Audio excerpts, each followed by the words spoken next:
our good intentions are great, but what our team sees is the impact. And if our intentions don't match the impact that they see, there's a blind spot there. And so that's where a lack of trust lives, is in that blind spot.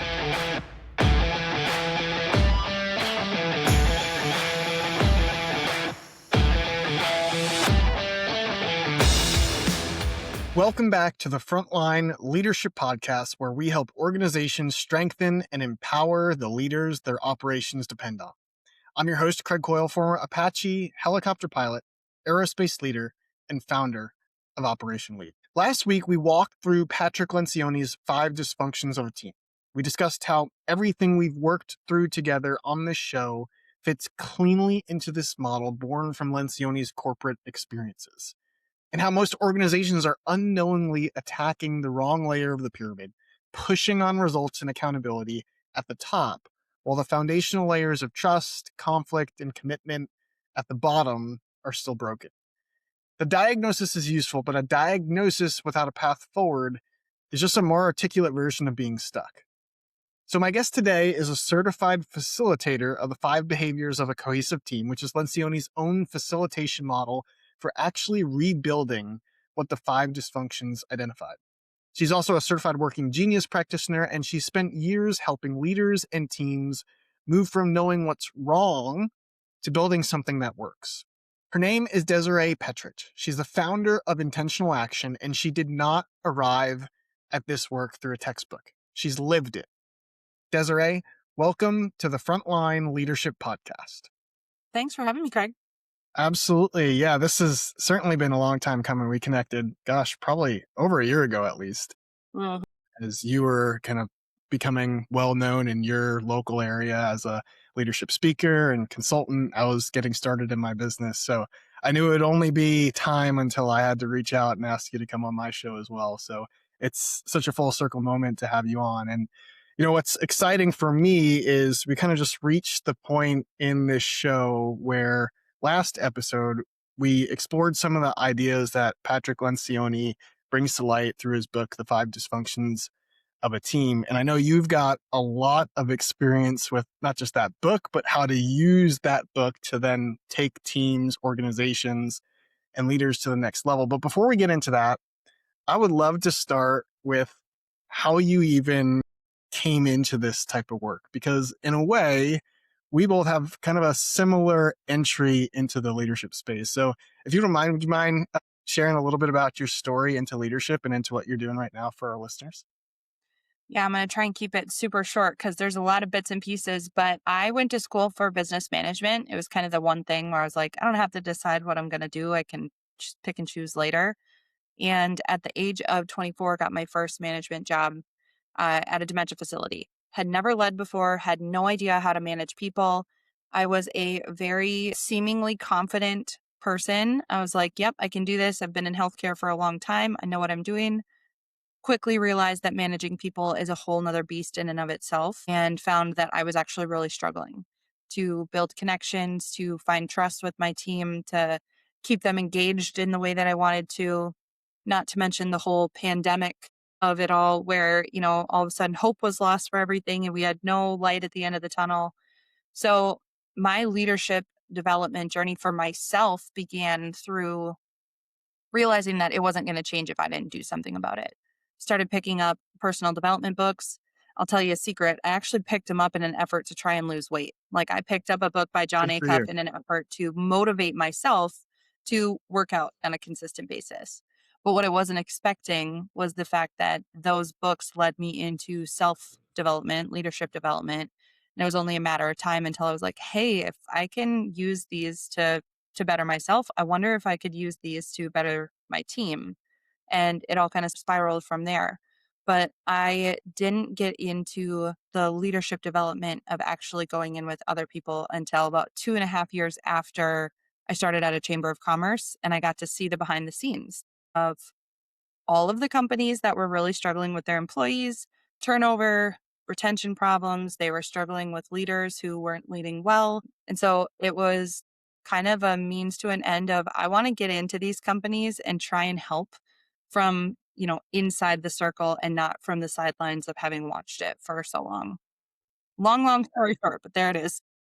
I resonate so much with like each element of that story because just like you, I mean, I was in the military going down this leadership path and I was taught how to be a great army manager, but I wasn't taught how to lead people in the truest sense or truest form of the word, right? Create those things like engagement and buy in and commitment and actually guide people to an end or a point on the map or something that meant something to a collective effort. And yeah, it's so cool that at such a young age you got to experience from behind the curtain, if you will, these things that leadership actually helps move the needle on, and then say, hey, I feel like I can do something about this. I feel like I can help more than just one organization. I feel like I can serve a large amount of people and help people not just have a better experience at work, but like you mentioned, these principles, they don't just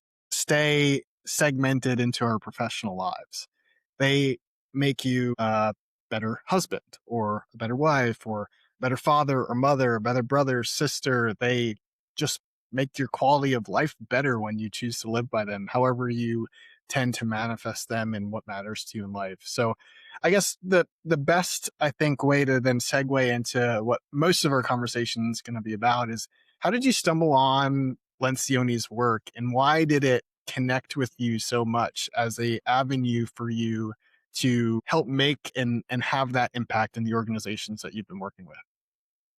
Well, I actually started out by getting certified as a John Maxwell coach. So Okay. I went, I did all of the coaching and speaking and training with them. And I got this thing called the leadership game, which is literally a game. It's a card game, it's a dice game. And in an effort to build my business, I would call companies and be like, hey, I'm going to come in and do this team building thing for you for free. Just, let me come in and show you what I can do. And through that, I found how much I loved just sitting around a table and having a conversation with people and asking questions that went deeper than their first answer. I have always, I'm going to use the word hate. It's a strong word, but I'm going to use it. I don't love trust falls. I hate having to build things with toothpicks and spaghetti and marshmallows and etc. You will never ever get any of that in a workshop from me because I have found over and over again with hundreds of teams and thousands of leaders that what they want is connection and conversation. And so I was already doing this. I already knew this about myself. And I had kind of been in that John Maxwell arena when someone gifted me the Five Dysfunctions of a Team book.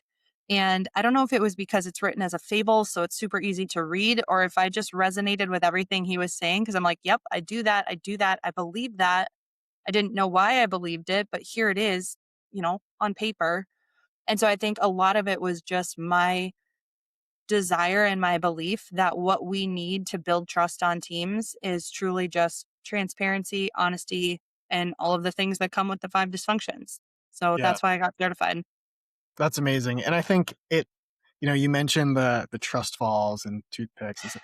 I think there's a certain place for them, right? When to your point, when a lot of these elements to the pyramid are secure in an organization, they can actually add value, but they can't replace some of the core things that need to be in place. I used to always, and I will joke about it on the podcast quite a bit, and I still do. I roll my eyes at companies that throw pizza parties and stuff, or like a big Thanksgiving meal because I mean, even when I was in the workforce, it was like so transactional to me, right? Like "Oh, we're gonna do this, and it's gonna check a box, if you will, Oh, so that people think we care, or so that people know that we care about them. Well, no, people know that you care about them by how you interact with them each and every day.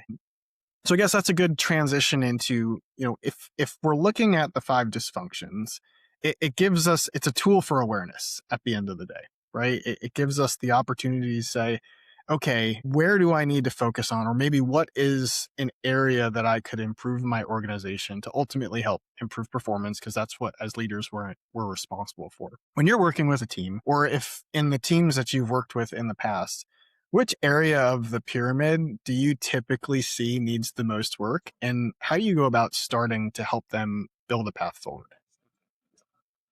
so if you already covered the five dysfunctions, so you'll know that trust is on the bottom. It's the biggest piece of it. It's the most foundational piece of what is needed in order to be able to have productive conflict and commit to the goals, et cetera, et cetera.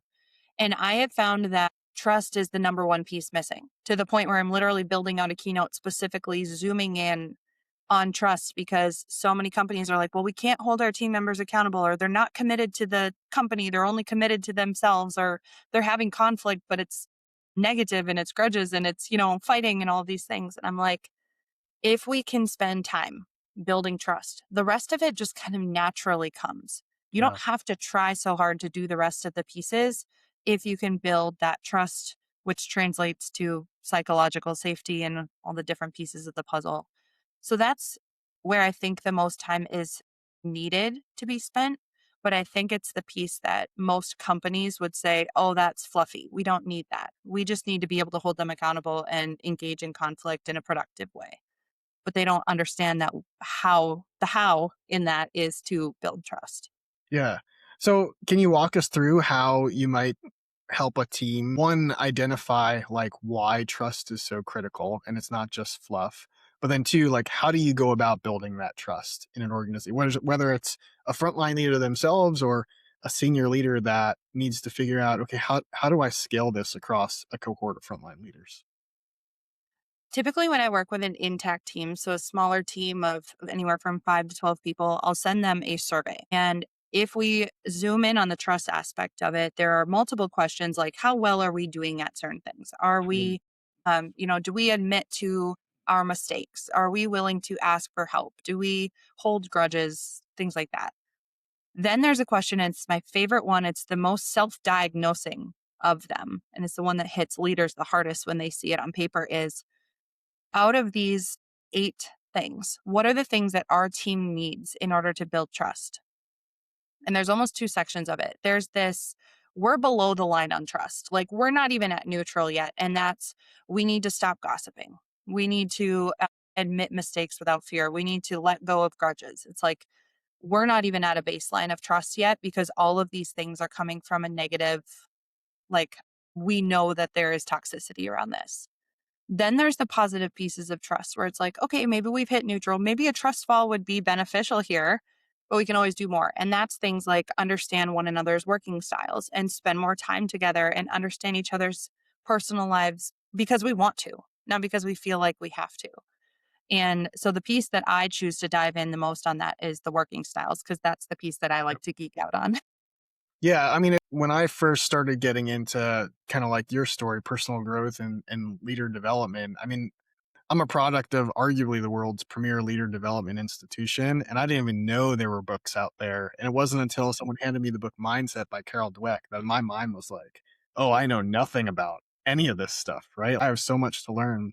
But then I dove into some of the personality temperament resources that are out there, and wow, I can see the world in a whole new light. So I love that you dive into Working Genius as an opportunity to help people learn about themselves and learn about other, because that's how, through that awareness and emotional intelligence, you begin to connect with other people, and when you have connection you can build trust off that connection, which is so important. So if a team starts to create some positive momentum with trust, what do you think is the next step towards overcoming not just the trust element of the 5 dysfunctions pyramid, but overcoming the 5 dysfunctions as a whole? I would say the number one thing is consistency. I see it all the time. I'll go in and work with a company, whether it's for a 1 hour lunch and learn or a 12-month contract, and they're making progress and they have great conversations. They even have some really hard conversations that needed to be had. But then the second the person who is there to galvanize, which is one of the types of working genius, by the way, the second that person who is there to like cheerlead them through it and rally them behind the fact that it's going to be hard, but we can do it, they forget or they decide that it's not the main priority with the time that they have available, or they just they stop being comfortable having those hard conversations. So when we let consistency of paying attention to actually working on it go, that's when I start to see it fall apart and you almost have to kind of start over. So I'd say consistency is the biggest thing that I urge companies towards when it comes to any sort of leadership development. It doesn't matter what kind, just remembering to talk about it. One of my biggest things is like, as the leader, open up a leadership development book and read it at your desk for 15 minutes a day with your door open. Like, let people see that you're actively engaging in leadership development, encourage them to do the same. That's all that consistency takes, is showing up. Yeah, it's another example of personal growth or things that typically get a lot of traction in other areas of development, like fitness. Habits are a huge talking point in fitness, right? Consistency, showing up, even when you don't want to go to the gym, lift some weight, even if it's not a good day, right? Any positive change that you want to create in your personal life or in an organization, you have to do it through the lens of how long can I do this consistently? And so many organizations focus solely on this idea of a workshop or a training, but you have to zoom out and think about, how do I create an environment where whatever that training or workshop does then creates consistent action until the next one, or whatever it is that the strategic function or purpose of that workshop or training is for. And so I love that you hit the nail on the head there, because I mean, you hear so many people talk about it. Trust isn't built in a day, but it can be lost in a day. Well, trust isn't built in a day because it requires consistent action. It requires a leader showing up and asking about someone and getting to know them and learning about their personal life and showing that they care and they're there to empower them and give them the tools to succeed in their professional career so that they can have the life that they want. And so there's so much that we could have a whole nother episode just about why consistency is so important, not just in building trust, but just in life in general. So I think, the second piece, obviously, and you mentioned this briefly, is this idea of conflict. And even in the military, we're kind of the pinnacle for like negative conflict in terms of leadership, right? The drill sergeant, I'm in your face. What does positive conflict actually look like? And once you've built that foundation of trust, how do you teach leaders to not just engage in positive conflict, but to create an environment where positive conflict naturally occurs? So I want to zoom back into the working genius of it all. One of my favorite pieces of working genius is talking about guilt, shame, judgment, and bullying, which Mhm. they don't sound like positive topics. But when we can understand that it's happening on accident, it's happening subconsciously, that we are judging others, that we feel shame and guilt on ourselves for the things that we can or can't do, when we understand that our good intentions are great, but what our team sees is the impact. And if our intentions don't match the impact that they see, there's a blind spot there. And so that's where a lack of trust lives, is in that blind spot. If we can start to build a language around how do we have hard conversations? How do we have it in a way that isn't based on our judgment of other people? If we don't have it based on our own definitions of what, the end result should look like, then we can start to have conflict in a way that it's like, yeah, we can fight and we can argue and we can debate, but then we leave the table and we're like, yeah, let's go crush it together. Let's go do the thing. Now that we just had this massive argument about it, because we had the language to do it in a positive way. We did it with the best of intentions, knowing it's about the end goal. And we did it knowing that it's not personal, it's about the thing. That's what positive conflict looks like. And from the outside looking in, it might even look the same as what we see negative conflict as, but it all comes back to the intentions of the people in the room and the understanding of one another's intentions. Yeah. Yeah. How does a leader create that understanding though? Like what is a supervisor who's new to leadership, hasn't done much reading about leadership before? How do they create that environment where the room fully understands that we're in this together, we can disagree with each other, but when the leader makes a decision, we're all on the same page and we're rowing the boat in the same direction? I call it breaking the fourth wall. And this is a concept that I recently named. I've always believed it, but I'm going to tell you a short story. I was working out the other day with a trainer. I watch it on YouTube. And I've been working out with him since I was 16. I trust this guy explicitly. But he was pushing us a little. I say us as if there's other people. I'm in a tiny shed in my backyard. But he's pushing me a little harder, go heavier, go longer. You can do this, trying to cheerlead me. And all of a sudden, he's like, I'm going to show you a modification here. I'm like, oh, yeah, I needed that. How did he know? It's almost like he read my mind. And then he comes back and he said, you know what? I'm going to be honest with you. I needed to take a break. So I showed you a modification and I just want to be transparent with you. That's what it looks like to break the fourth wall. It's like we're not putting on a show. We're not showing confidence just to show confidence and pretend that we're better than everyone. As the leader, it's so important that we are willing to be transparent. We are willing to say, I don't know something. We're willing to say, hey, this is hard, but we can make it through this. It all comes down to the leader's willingness to say the hard thing out loud, to be consistent in saying the hard thing, to be consistent in how they react to the hard thing, right? And not blow up one day, but then thank them for the hard feedback the next day. It all comes down to, are you willing to break down this perfect facade that you think a leader should have to show up as a human being who makes mistakes and asks for help and encourages other people to do the same? That environment is the only way that we can start to build trust on a team so that we can engage in the conflict that we have to have in order to reach the results we want.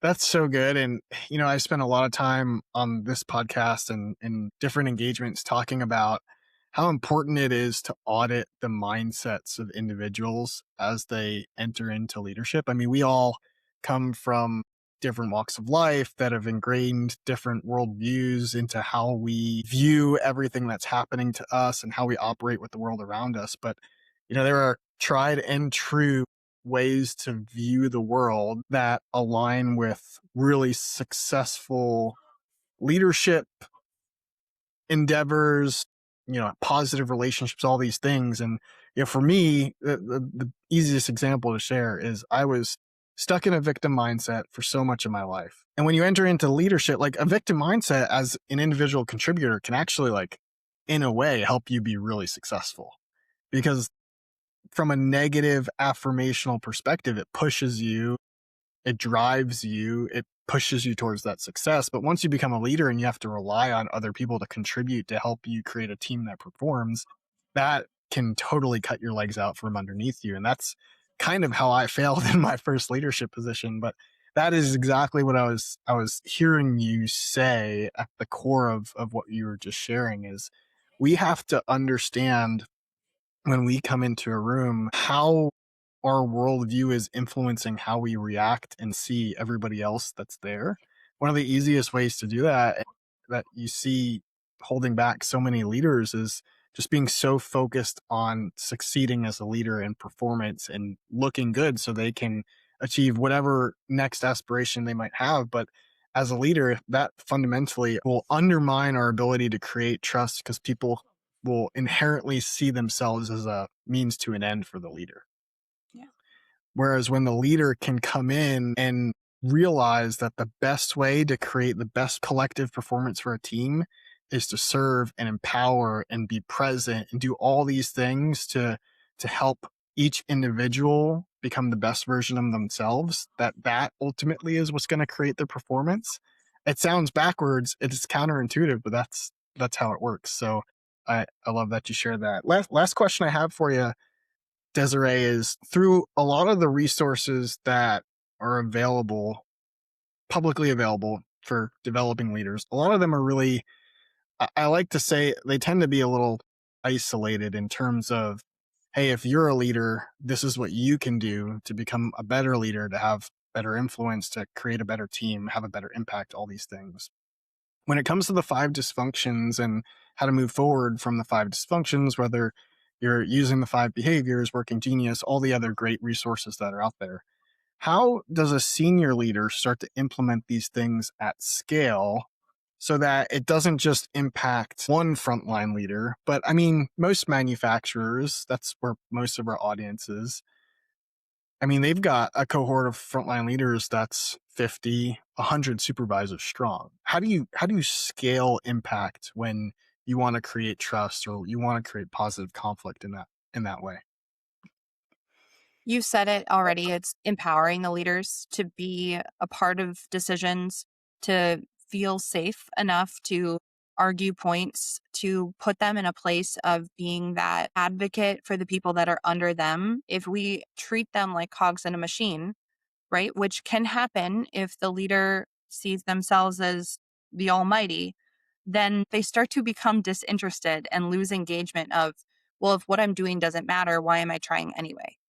But replacing some of that empowerment and reminding them the place that they hold and showing them that they can actually create change, that's the thing that's going to engage them in the conflict. That's what's going to make them care for the long term. And I was recently reading about a study where we often think that trust is like, we're supposed to have it. It's implicit. Like you come and you trust your boss because they're your boss. But ultimately, what happens is when we can build it through some of the tools that you and I talked about today, it's almost like our employees feel an obligation to return that trust we've been building with performance, with engagement. And so we're like, you should just engage for me because I'm the boss and I told you to. But if we can encourage some of that humility and some of the transparency and vulnerability, even in our frontline leaders, to give to their employees, that engagement is going to start working its way back up. Yeah, I always say there's a difference between compliance and commitment. And if Mhm. you lead with an iron fist, yeah, you will get compliance. But if you understand how to create commitment, you'll never want compliance again. The other thing that I was thinking about as you said that is changed people change people. Yeah. And the easiest way to scale influence, and this works positively and it also works negatively, unfortunately, but the easiest way to scale influence is through your example. And you've probably seen this. I know I've seen it. The primary means for leader development for most new leaders is the example they have from the leader that promoted them. So I love that you brought that up. Desiree, thanks again for joining us, for sharing your wisdom. For people that want to learn more about your work, get connected with you, consume some of the great things that you put out into the world, where can they find you? Well, in case anyone listening couldn't tell, I describe myself as aggressively friendly. So if that's energy that you want, I also have a podcast. It's called You're the Boss Now What. Craig has been a guest on that before. You can also find me on LinkedIn. I have a website, DesireePetrich.com, and I would love to engage with you. So send me a message. Tell me what resonated with you most. I'm very extremely, maybe overly passionate about this topic. And so I'd love to hear your thoughts. And if you want to argue, I'll do that too. I love it. Hey, we need more people that are extremely and overly passionate about this topic because I say this all the time, but the world becomes a better place through the people that lead it. So, Desiree, thanks for doing what you do and thanks for joining me on the show today. Yeah. Thanks, Craig. Desiree Petrich, ladies and gentlemen. Here's the takeaway I want you to sit with. The five dysfunctions gave you the diagnosis last week, but today, Desiree gave you the path forward. And what I hope you heard underneath all of it is that building a cohesive team at any level is not a people problem. It's an intentionality problem. Trust doesn't happen because you hired the right people. Conflict doesn't become productive because everyone agrees to be nicer. These things get built deliberately, consistently, with the right tools and the right development infrastructure behind the team. That's what Desiree does at Intentional Action. She brings the facilitation expertise to do this work with your team in the room. If you need that, she is the person to call. And if you're ready to build the infrastructure that makes this kind of development stick long after the session ends, that's what we help you build at Operation Lead. Look, if today's conversation hit close to home, if you recognized your team somewhere in the five behaviors pyramid, don't let that recognition sit without action. Start with the leader's pre-flight checklist at operationlead.com/checklist. It's free, it's practical, and it's the daily system that starts building every layer of what we talked about last week and today. Until the next, I'm Craig Coyle, and this is the Frontline Leadership Podcast. Let's lead.